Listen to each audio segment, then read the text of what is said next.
Abra em Gênesis, no capítulo 8, no verso 13. Gênesis capítulo 3, verso 8. Gênesis 3, 8 a 13. E ouviram a voz do Senhor Deus, que passeava no jardim pela viração do dia. E esconderam-se Adão e sua mulher da presença do Senhor Deus entre as árvores do jardim. E chamou o Senhor Deus a Adão, dizendo: onde estás? E ele disse: ouvi a tua voz soar no jardim e temi, porque estava nu e escondi-me. E Deus disse: quem te mostrou que estava nu? Comestes tu da árvore que eu te ordenei que não comesses? E disse a Adão: a tua mulher que me deste por companheira, essa mulher aí, ela me deu da árvore e eu comi. E disse o Senhor Deus à mulher: por que tu fizeste isso? E disse a mulher: a serpente, na realidade, me enganou e eu comi. Paizinho querido, obrigado pela tua palavra, Pai. Nos traz um entendimento, uma revelação, a compreensão daquilo que tu tens para nós nessa noite através dessa palavra. Em nome de Jesus, Paizinho. Amém. Amém.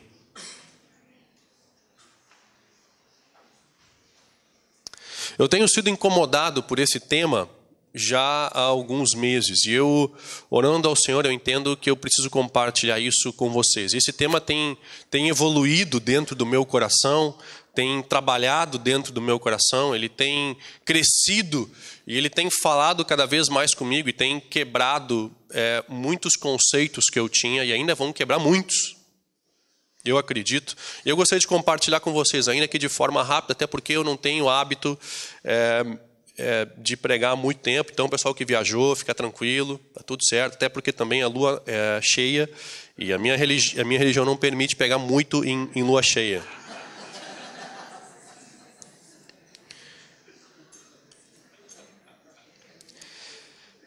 Esse início da palavra, esse início bíblico aí que a gente leu, é aquele trecho conhecido, né? Muito conhecido. Adão come a tal da maçã, que a gente acha que é maçã, né?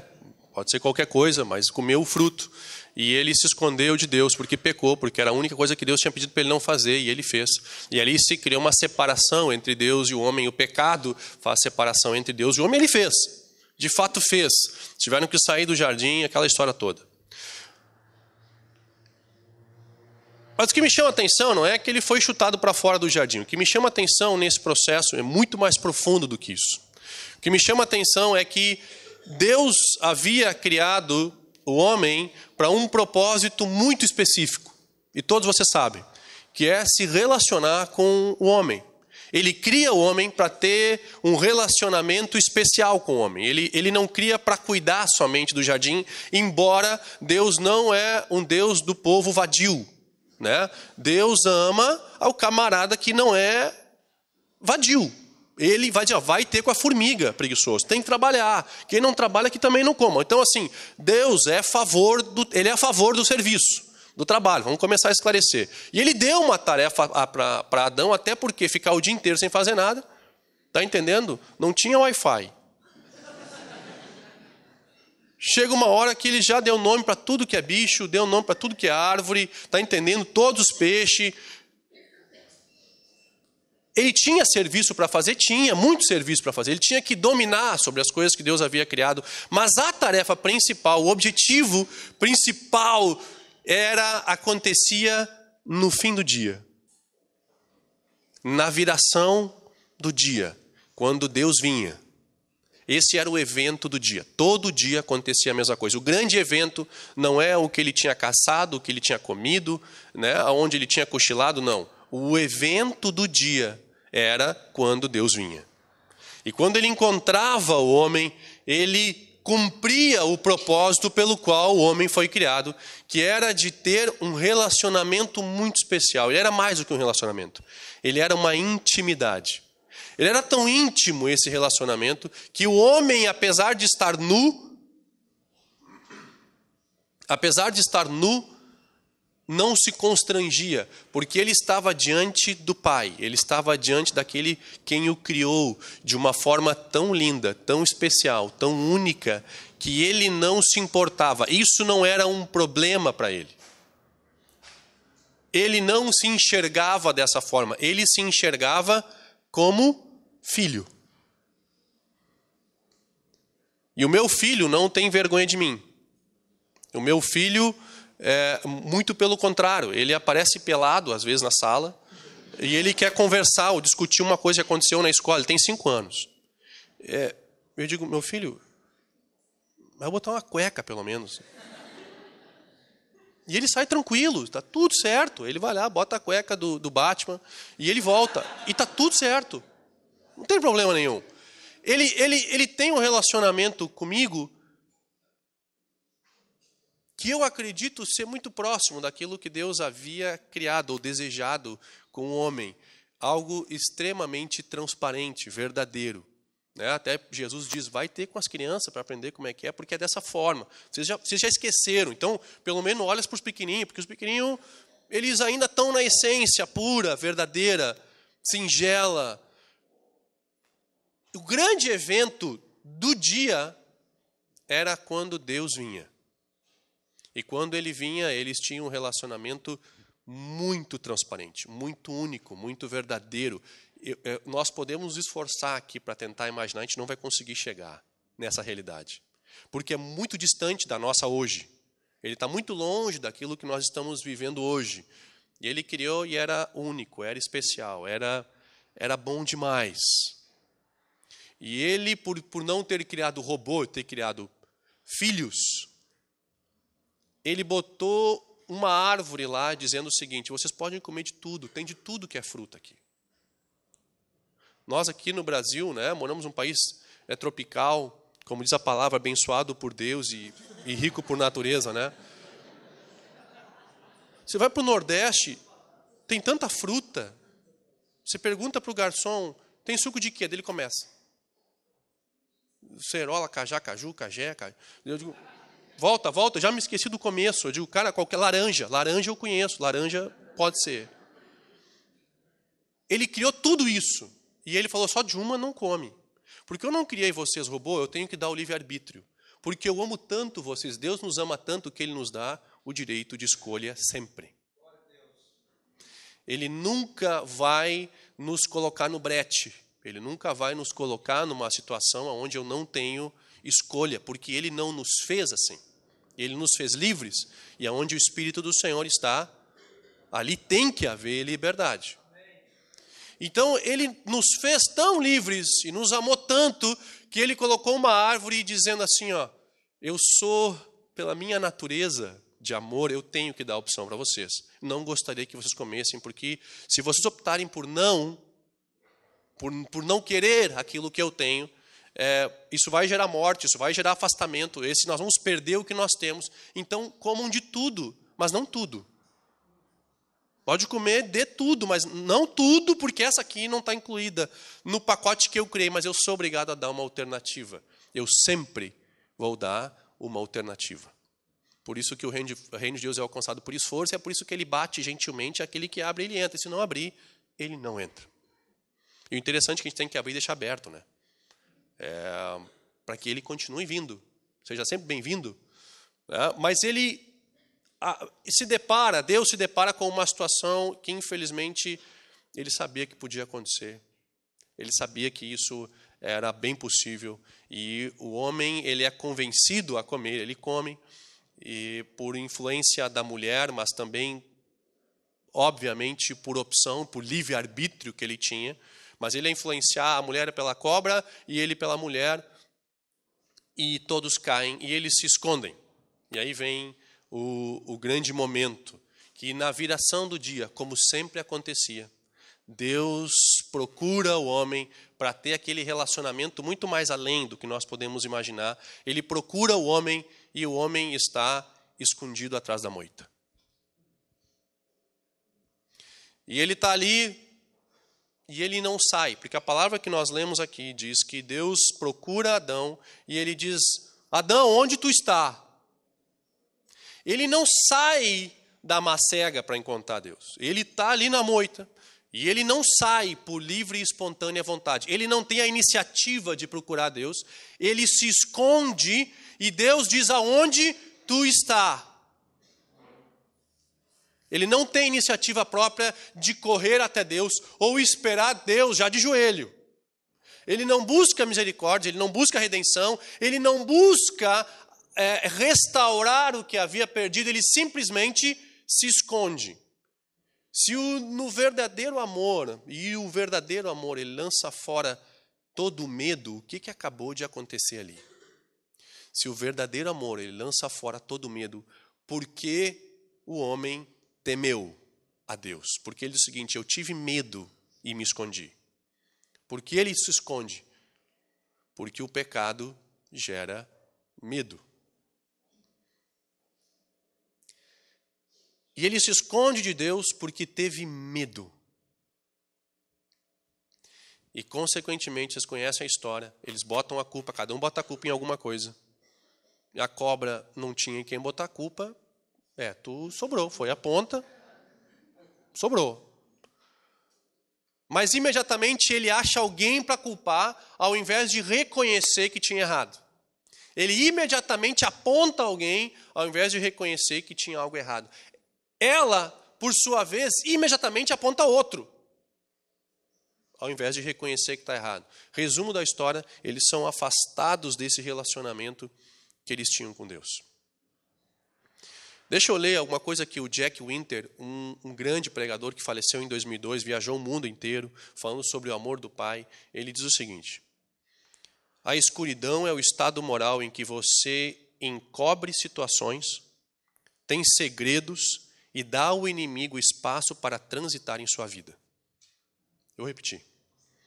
A escuridão é o estado moral. Você podia colocar isso no telão, hein, Rafa? Ô, Rafa, tu está sentado ali, eu sei que tu está cheio do amor de Deus. Eu vou pedir que tu te concentre aqui comigo.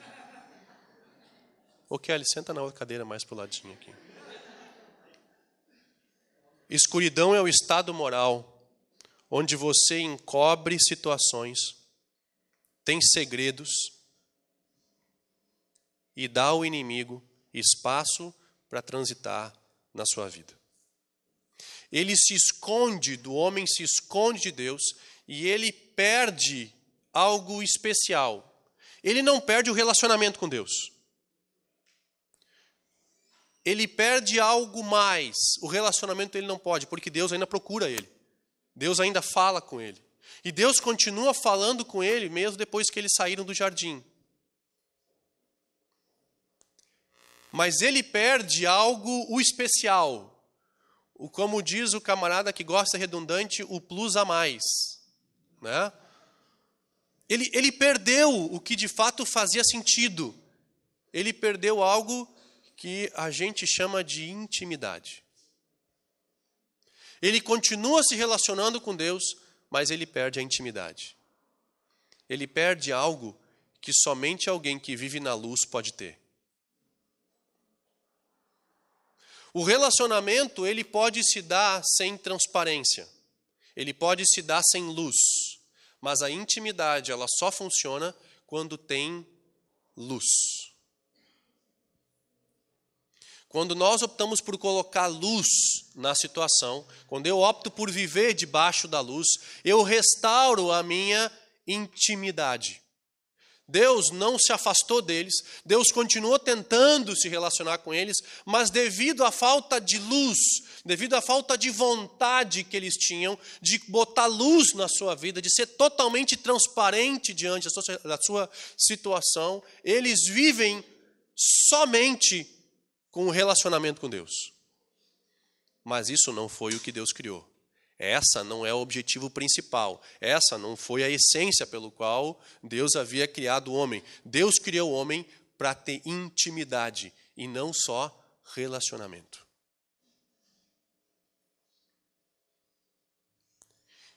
E o que me assusta nesse tempo, e os fazedores vêm falando algo parecido há 15 anos. Nós vamos tentando entender ou apontando para situações nesses 15 anos.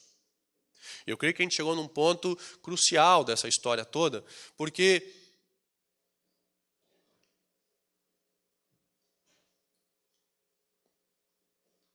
me assusta os casos de líderes, de irmãos, de pessoas que nós andávamos próximos, alguns nós conhecíamos há muitos anos, alguns ministraram conosco, viajavam conosco, alguns eram parceiros de caminhada há tantos anos, e de repente você ouve que o camarada virou um pedófilo. De repente você vê que o irmão, aquele, na realidade, ele era um caloteiro de marca maior e deu o cano em todo mundo que ele pôde. Ou então, adúlteros. Ou então, assassinos. E aí você começa a ouvir histórias e mais histórias. Quando você ouve isso fora do meio gospel, né, do mundo cristão, você não se impacta tanto, porque esse mundo jaz no maligno. O troço tá feio lá fora, tá ruim. Lá fora o troço tá assim, você não se assusta mais. A gente meio que se acostumou. Quando você ouve que um líder renomado está vivendo uma realidade dessa, você pergunta assim, como que é possível alguém ter usado púlpitos, ter sido usado por Deus, ter ministrado por tantos anos, ter carregado fardo de ministérios, gente na televisão, gente conhecido, e está todo mundo expondo, né? E daí quando um camarada acontece assim, a mídia expõe mesmo. Tu não pegou toda a frasezinha, ô Kelly? A escuridão é o estado... Aí tu veio aqui na frente para perguntar, cara. E tu acha que ele sabia?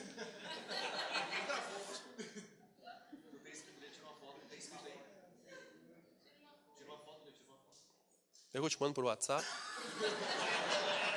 Vem aqui. Pessoal, esse é o Rafão. Ele não está mais disponível no mercado. Vem aqui, Rafão.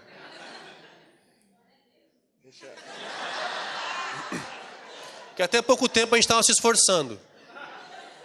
Está resolvido o assunto, a gente, ó. Ô, vem cá, Rafão.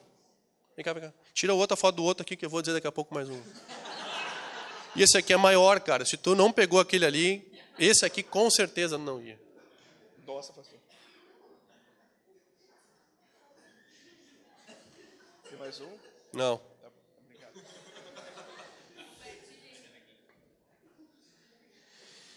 Vocês querem que eu faça um grupo de WhatsApp com todo mundo que está aqui para compartilhar?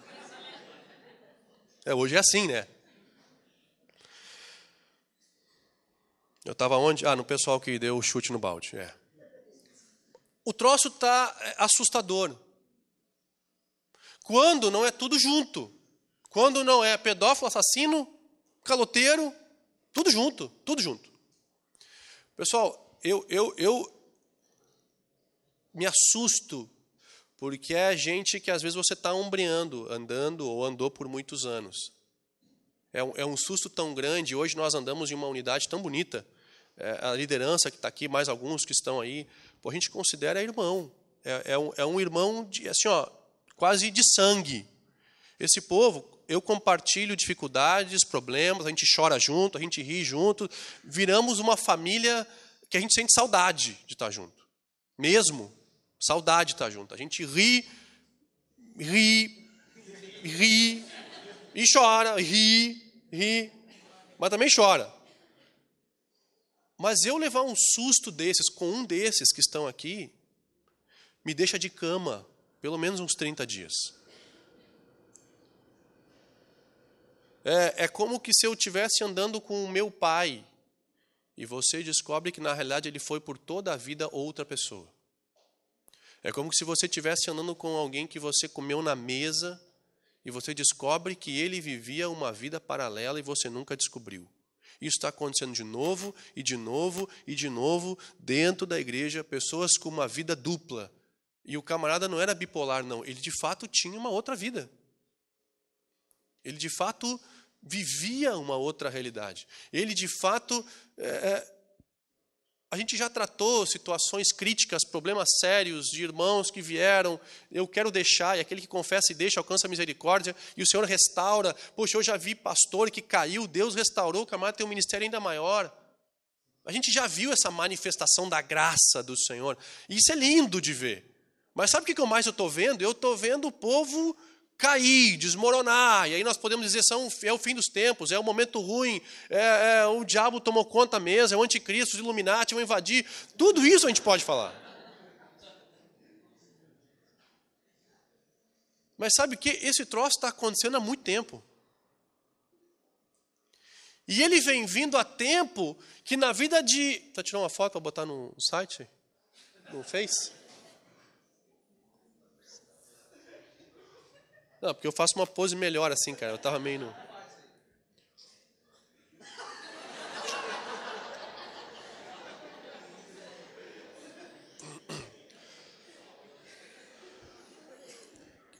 Caim matou Abel. Sabe o que aconteceu com Caim? Caim mata o irmão e ele segue a vida como se nada tivesse acontecido. Ele segue a vida e a cena se repete. Deus acha o irmão e pergunta a mesma coisa que tinha perguntado para quem? O que tu fez? Nada.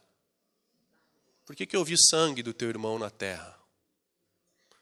Puxa, até onde a gente vai com uma geração após geração, com um teto espiritual furado, aonde nós estamos colhendo numa geração gente que de fato está vivendo próximo, mas não o que de fato foi criado para ser.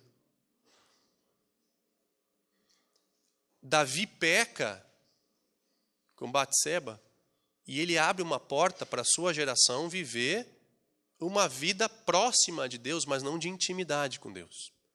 Quando ele peca e se dá conta, ele rasga suas vestes, ele chora o seu pecado, ele clama pela misericórdia. A sua família, não. Sabe o que nós estamos vivendo? Nós estamos vivendo nos relacionando com Deus, mas não íntimos dele. Porque a intimidade exige luz. E a luz é difícil. A luz exige que eu seja extremamente transparente com quem eu ando. A luz exige que eu não esconda absolutamente nada. Que um relacionamento com intimidade, ele não é igual a um relacionamento. Porque um relacionamento com intimidade, eu não tenho nenhum canto escuro. Como Jack Winter fala, a escuridão é o estado moral em que você encobre situações, tem segredos e dá ao inimigo espaço para transitar na sua vida. Nós estamos cheios de irmãos dentro da igreja, líderes, pessoas que estão à frente de trabalhos, que optam por não colocar luz na sua situação e eles abrem uma porta, uma legalidade para que o diabo tenha acesso na sua vida e nós estamos às vezes nos públicos, nós não, eu estou tirando o meu fora. E líderes e um povo ministrando com o acesso direto do inimigo, vivendo uma vida dupla, porque para poder sair dela vai exigir luz. E luz requer sair de trás da moita. E se expor como de fato estamos. E isso exige. Isso dói. Isso necessita coragem. Tem que quebrar o orgulho. Tem que quebrar muita coisa aqui dentro para mim expor a luz.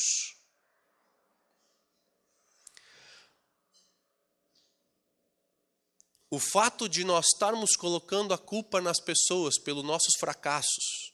Nós conversamos diversas vezes com pessoas que tiveram quedas gigantes, que vivem uma vida dupla, que têm uma dificuldade enorme de colocar a luz e vivem uma vida dupla. Sabe a primeira coisa que eles fazem? Acham desculpa para a sua situação. Todos eles têm um culpado de o porquê estão assim. Ou foi a mulher, ou foi a cobra, mas eles vão achar alguém. O primeiro indício de alguém que não vive debaixo de uma intimidade é que ele coloca a culpa em pessoas pelos seus fracassos. O primeiro indício de alguém que só se relaciona com Deus, mas não tem intimidade, é que ele aponta para outros o que ele deveria apontar para si mesmo. Ele acha culpados. Eu traí a minha esposa porque ela não cuidava de mim em casa. Eu cometi pedofilia porque as fotos chegaram no meu celular. Não fui eu, e começaram a chegar para mim. Eu me afastei dessa igreja porque fizeram fofoca de mim. Não, eu não participo mais da congregação, eu não congrego mais, porque na realidade a palavra ela não está sendo revelada. Eu vivo em relacionamento com Deus, mas eu não tenho intimidade. E as nossas igrejas estão cheias de pessoas que se relacionam com Deus de forma simples, básica, à distância, EAD. É um relacionamento à distância. Eu me relaciono de longe. Eu me relaciono, mas eu não me relaciono a ponto de colocar luz. Eu só tenho intimidade se eu tiver luz. Sabe aonde nós nos damos conta que de fato eu não tenho essa intimidade com Deus? Na congregação dos santos. Porque ali eu sou constantemente provado pelo meu irmão. O meu irmão que é chato, que exige meu esforço, o camarada que exige atenção, o camarada que vem e diz assim, cara, tu me mentiu. Você não gosta de ser confrontado, né? Pois bem, na igreja nós somos constantemente confrontados. Não tem outro lugar para a gente se dar conta e tão bem quanto justamente no relacionamento com o povo. É na congregação que eu me dou conta que eu não tenho intimidade. Que eu me dou conta é no dia a dia, nas minhas atitudes, nos meus problemas, nas minhas dificuldades. Por isso não existe cristão sozinho. Porque quando eu estou junto, eu sou constantemente confrontado, eu também sou apoiado, mas eu também sou confrontado. Sabe o que nós temos hoje? Nós temos hoje pessoas que estão se relacionando com Deus, líderes que inclusive criam torres. E criam torres e se colocam lá em cima como num alto e sublime trono, onde ninguém pode ter acesso de fato à vida que eles estão tendo. Eles se relacionam com pessoas de forma muito superficial e Jesus se relacionou com pessoas. Não existe evangelho sem relacionamento com gente. E ele se relaciona muito à distância. Ninguém pode chegar muito perto, porque vai se dar conta de quem eu realmente sou. E às vezes se escondem atrás de títulos. E o título é tão importante para algumas pessoas, o título é tão importante para que as pessoas respeitem pelo título e não pelo de fato o que elas são. Pessoas que se convertem e vêm para a igreja e que não teriam capacidade nenhuma de ter uma posição de sucesso ou de respeito no mundo, mas dentro da igreja se convertem e usam a igreja como apoio para finalmente ser alguém. Pessoas que não teriam um salário digno lá fora porque são muito incompetentes, mas na igreja, pelo título e pela posição, exigem determinado status. E antes que as pessoas me vejam e identifiquem como eu realmente sou, eu vou imediatamente apontar o erro delas. Quantas vezes você ouviu e eu ouvi líderes contando histórias de pessoas que já não frequentam mais as suas congregações e todos aqueles que saíram tinham problemas. Todos tinham problemas. Fulano tem problema, fulano tem esse aqui, ele tem problema. Todo mundo tinha problema. Eu digo, meu Deus do céu, esse povo era ruim demais, tinha que ir embora mesmo. Aquela história de Deus está fazendo uma limpa na igreja. Nunca ouviram isso? Deus, todo mundo que sair, Deus vai dar mais um. Vai dar 2, vai dobrar. E eu me escondo atrás de uma posição porque eu não posso ter intimidade, porque a intimidade exige luz.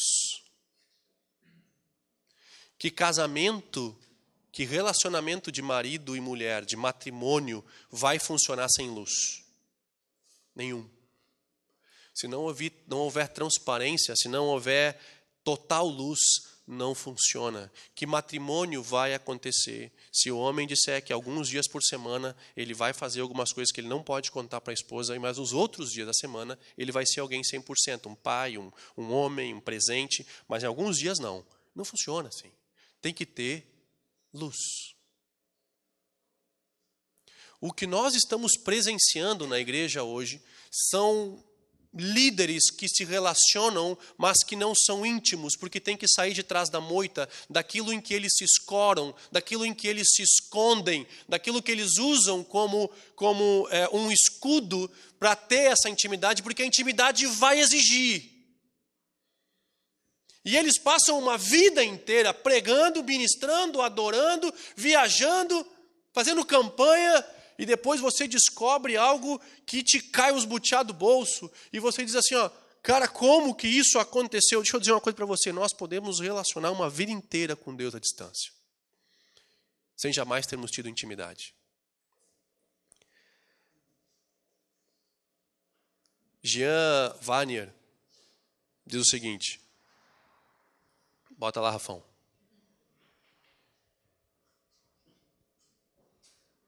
Ô Kelly, senta na outra cadeira ali, mais para lá.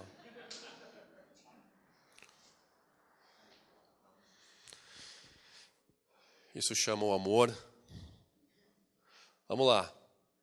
É o mesmo que estava antes aqui. Hein? Eu vou começar a ler, porque até eu ler o pessoal vai gravar. A vida em comunidade é a dura revelação das fraquezas, das trevas de cada um. É a revelação muitas vezes inesperada dos monstros ocultos dentro de nós. Olha que troço forte. Imediatamente tentamos afastar esses monstros tentando escondermos. A vida comunitária é a dura revelação das fraquezas e das trevas de cada um. É a revelação muitas vezes inesperada dos monstros ocultos dentro de nós. Imediatamente tentamos afastar esses monstros tentando escondê-los.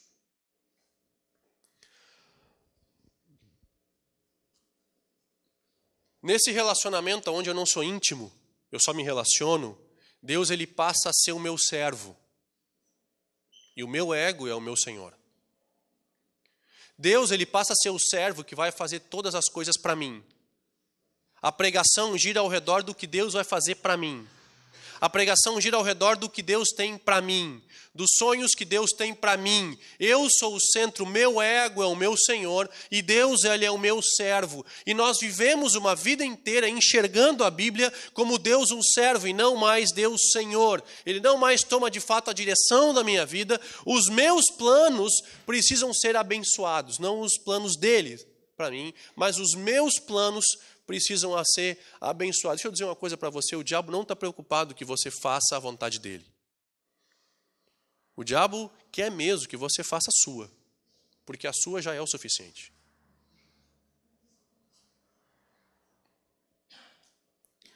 E Deus, ele começa a ser o nosso servo.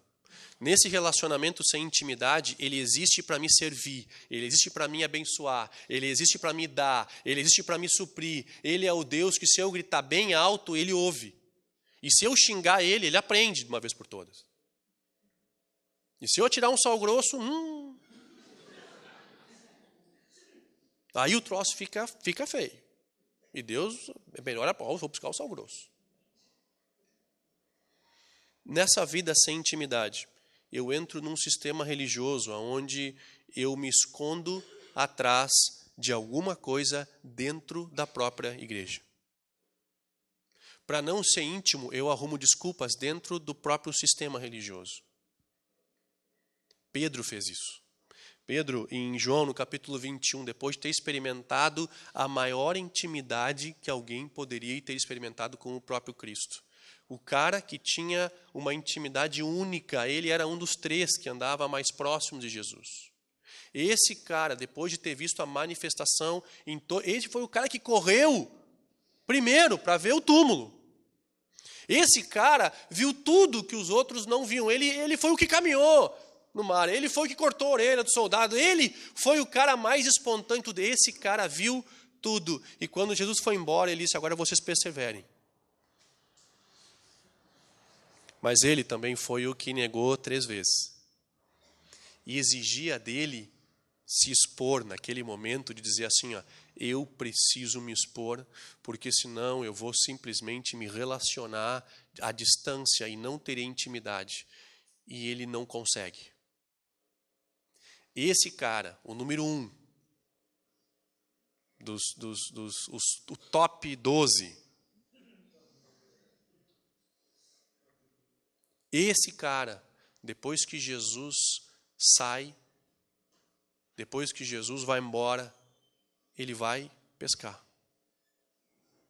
Ele vai fazer o que fazia antes, ele vai fazer o que já era a profissão dele antes, ele vai fazer o que já era comum dele antes. Antes de ter aquela intimidade e revelação incrível, ele já fazia isso, mas agora ele não tem força de sair de trás do mato, de expor a sua realidade, de expor a sua necessidade, e ele volta a fazer o que fazia antes, e Jesus encontra ele na praia. E grita para eles atirarem a rede, porque não estavam pegando nada, e ele disse, esse filme eu já vi. Lá atrás, quando eu fui chamado para esse negócio de evangelho, eu já vi esse filme, e é Jesus. Tanto é que ele, de novo, é o primeiro. Ele pula do barco, chega na praia, lá tinha Jesus preparando um peixe.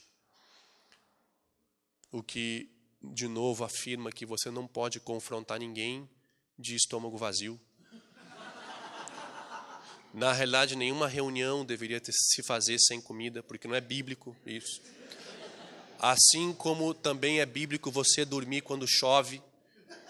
A tempestade comendo, Jesus vai no barco e... a gente tem que entender alguns princípios bíblicos. O povo perece por falta de conhecimento. E aí nós vemos um povo sofrendo e sofrendo. E a Bíblia ensinando tudo. Paulinho? Ele chama Jesus e Jesus olha para ele e ele tenta agora resgatar o que se perdeu. Ele tenta resgatar o que se perdeu nesse processo. Ele era tão próximo, mas ele perdeu. Ele errou. Ele tinha que expor a sua necessidade. E Jesus repreende no privado. Jesus nunca repreendeu no público ninguém. Ele encorajava no público, mas ele repreendia no privado. Essa história de eu expor o pecado do meu irmão no Face, nas mídias sociais, eu estou afastando tantos outros fracos na fé. Se você quer repreender alguém, você repreende no privado. E se você quer ser realmente justificado pelas acusações falsas que estão fazendo contra você, você vai aos pés de Cristo, porque ninguém vai fazer tão bem quanto Ele.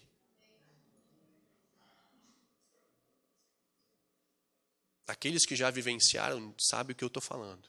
Aqueles que já experimentaram a redenção que vem dele é muito mais gostosa do que a nossa, do que vem pela nossa força. E aí eu exponho o pecado do meu irmão, eu exponho e eu levo junto um monte de gente que era fraca e que não consegue entender, não é maduro na fé. Jesus não faz isso. Ele ministra Pedro de uma forma muito única, muito especial. Ele fala só o seguinte, Pedro, tu me ama? Espontaneamente diz, é claro que eu te amo. Poxa, nós passamos uma história inteira junto. Como é que eu não te amo? Tu sabe que eu te amo. E ele olha de novo para Pedro e diz, cara, não é o que eu estou falando. Pedro, olha no meu olho, tu me ama? Ele diz, Jesus, é claro que eu te amo, claro que eu te amo. Que dúvida, tu sabe, tu conhece o meu coração, de fato eu te amo. Jesus disse que a ficha não caiu ainda. Ele diz, Pedro, olha para mim. Tudo aquilo que a gente viveu, Pedro, olha para mim. O que tu está fazendo escondido no barco de novo? Não foi de lá que eu te tirei. Ele olha com o olhar, ele expressa tudo isso e ele diz, Pedro, tu me ama? E Pedro se entristece porque Jesus pergunta pela 3ª vez e cai a ficha. E ele diz, cara, eu entendi. Então apacenta minhas ovelhas, Pedro. Tu está te escondendo atrás dessa desculpa, cara, de novo. Eu te peguei, tu estava fazendo isso. Tu passou toda uma vida comigo, tu experimentou, tu chegou bem perto, tu botou a mão no trono. Tu viu a manifestação, tu viu como eu opero. Eu opero por intimidade, não somente por relacionamento. Eu opero por intimidade. E tu chegou perto, tu viu, tu está fazendo o que de novo no barco? Que desculpa é essa que tu está aí? Tu te escondeu no barco com tudo aquilo que tu viveu, tu está fazendo o que aí, cara?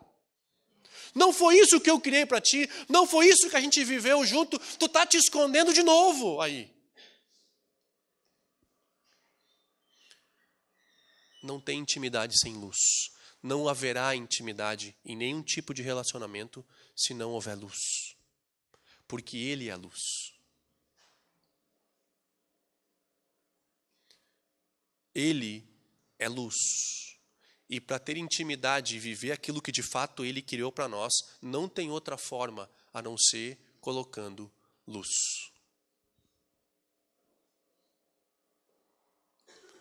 E sabe o que nós estamos fazendo hoje? Nós estamos nos escondendo atrás de microfones, porque eu estou muito ocupado com a obra de Deus. Eu não posso colocar luz na minha vida. E eu cresci muito, e então eu me escondo atrás de um microfone. Eu me escondo atrás de um grupo de louvor, porque o meu ministério está crescendo e eu não posso botar luz. Eu me escondo atrás do serviço na igreja. Eu estou muito ocupado com a obra de Cristo para colocar luz. Eu estou muito ocupado me relacionando com as obras sociais e ajudando as pessoas. Eu não tenho tempo para colocar luz. E, na realidade, não foi para isso que Ele criou. Deus não criou Adão para trabalhar no jardim. Ele também trabalhou no jardim. Ele foi criado para ter intimidade. Mas ele trabalhou porque Deus não abençoa vadio. Mas ele foi criado para ter intimidade.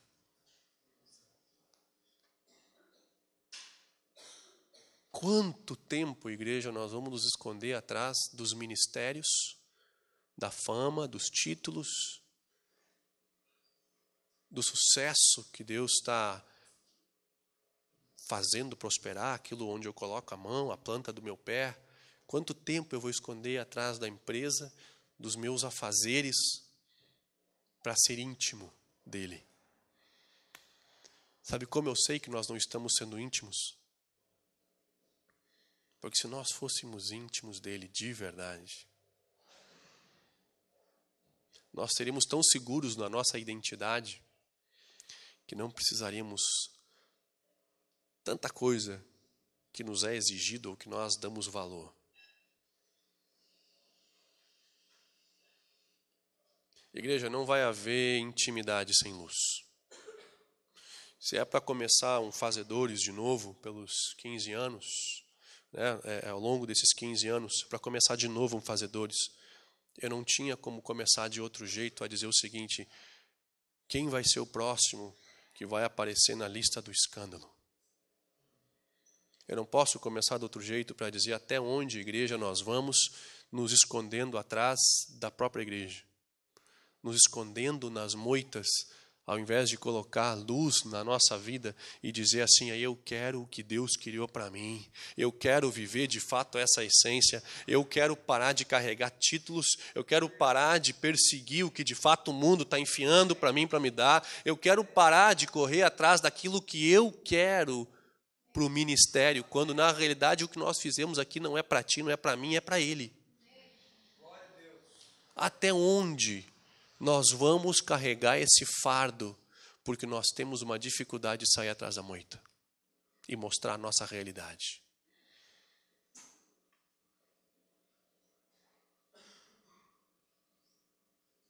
Deus não criou você para você ter relacionamento simples. Ele criou para você ter intimidade. E isso é um nível muito acima que nós temos dificuldade de entender.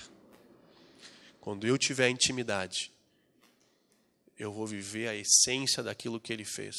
Eu vou conseguir viver uma plenitude. Eu vou trabalhar para Deus. Eu vou servir a Deus. Eu vou viver o que de fato Ele criou. Eu vou ter a provisão do Senhor. Eu vou chegar no nível que Ele me colocou para chegar, na posição que Ele me colocou para chegar, com uma diferença: eu não terei medo.